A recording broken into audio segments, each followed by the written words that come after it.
Here we have an old helium neon laser that went to a Xerox copy machine. My dad bought several of these back in the 1980s. I'm going to see if I can get this one to work. It's been sitting around for a long time, and the helium neon tube has gone gassy. As you can see by the gitter graying out like that. I powered up the tube earlier with another power supply, and it still works, but it doesn't laze very good. I'm going to see if I can't breathe some new life into it using an induction heater to reflash the gitter. As for the power supply, I have no idea if it still works at all. But we shall see. This one, I don't think it's ever been hooked up since my dad got it. It's just been sitting around all these years collecting dust under a workbench.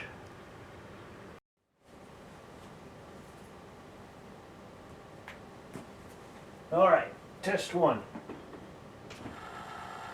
Hey, it works! And it's lasing. To my surprise.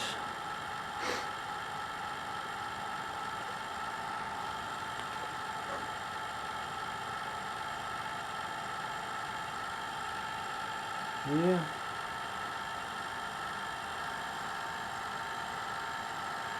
Let's see.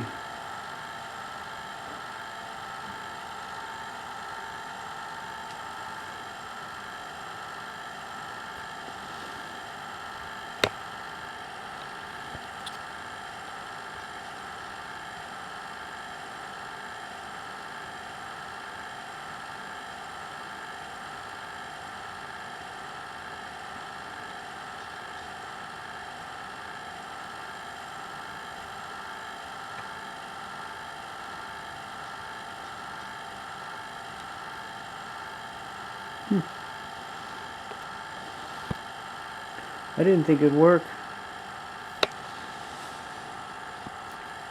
It's actually got an input on the side for modulating the laser, since this went to an actual laser copier.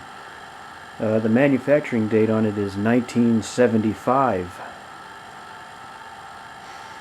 Oh, it's got that old smell to it. Oh yeah.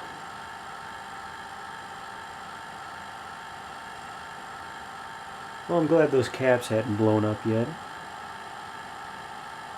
It's nice when that happens.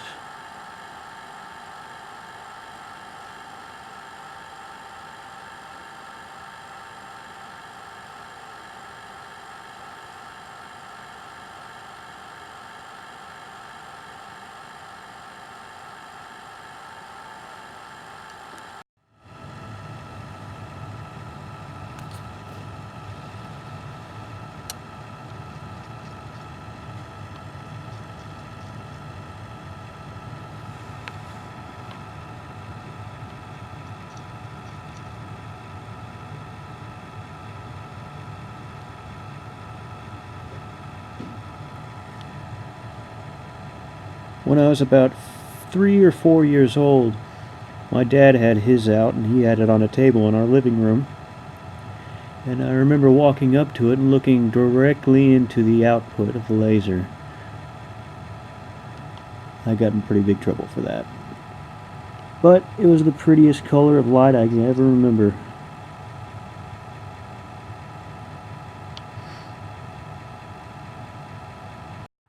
This is very strange. My camera seems to be focusing on the interference pattern from the laser, not the object itself.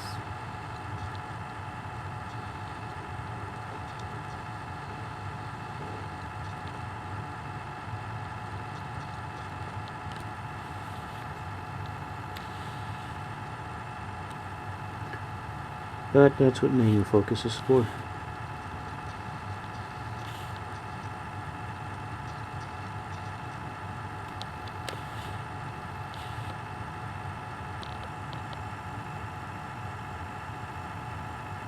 Isn't that strange? In fact, my first hologram I made was with my dad's old helium neon laser in our garage. That was only a couple years ago, back in 2012. Wasn't that long ago.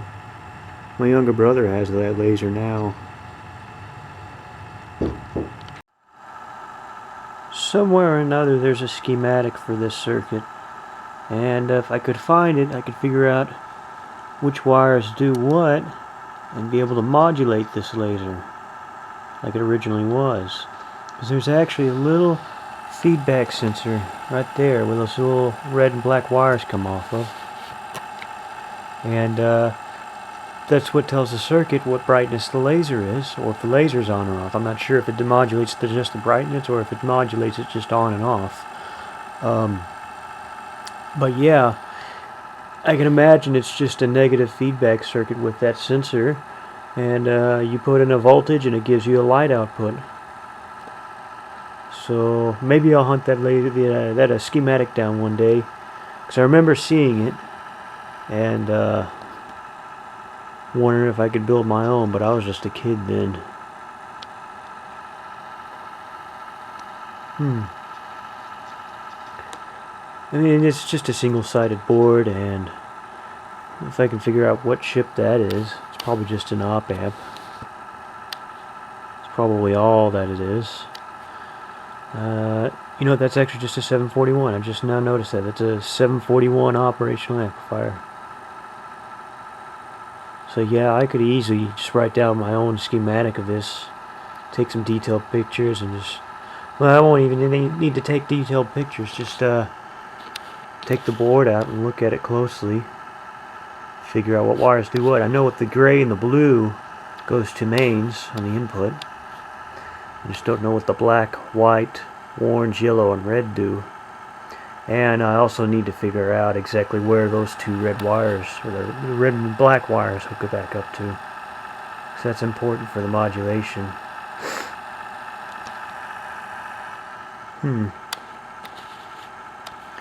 Anyways, thanks for watching.